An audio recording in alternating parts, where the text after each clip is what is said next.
Salut à tous, je suis Ariane, votre spécialiste en génie civil.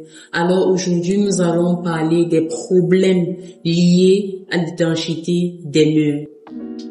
Dans la plupart de nos constructions de nos jours, nous observons le problème d'étanchéité sur les bâtiments.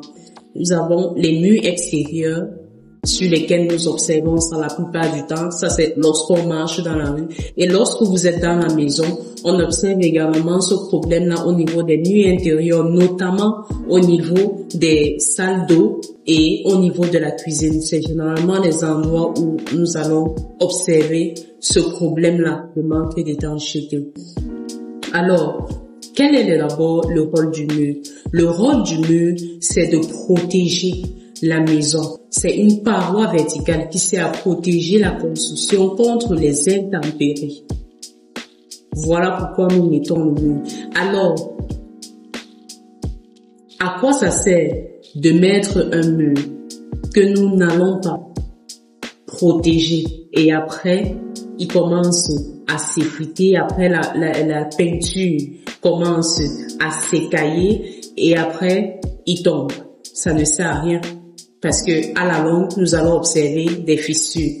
Là, ce ne sont pas des fissures très graves, bien évidemment, parce que la fissure ne vient pas de la fondation directement. Si le problème en question concerne juste l'exposition aux intempéries.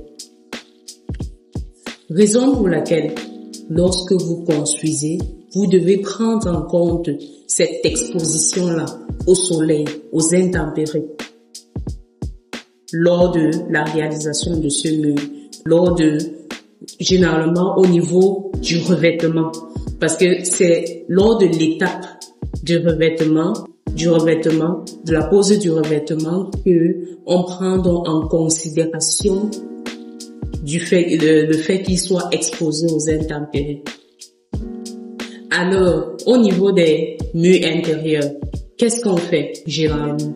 Au niveau des salles d'eau également, vous allez souvent observer des auréoles au niveau des murs, des traits là qui vont se dessiner au niveau des salles d'eau. Vous allez observer ce problème-là parfois depuis l'extérieur de la salle d'eau. Pourquoi? Parce qu'on n'a pas pris en compte le fait que cette salle est constamment humide. Au niveau également de l'évier à la cuisine, vous observez également des traces au niveau du mur. Pourquoi? Parce qu'on n'a pas pris en compte cela également au niveau de la construction. Raison pour laquelle il y a des précautions, des trucs à prendre en compte lors de la réalisation du mur, lors de la pose du revêtement. Et nous allons parler de ça la prochaine fois. Alors, n'oubliez pas de liker, de vous abonner et de mettre vos impressions en commentaire. Si vous avez des questions, l'adresse, vous allez la trouver en description. Merci.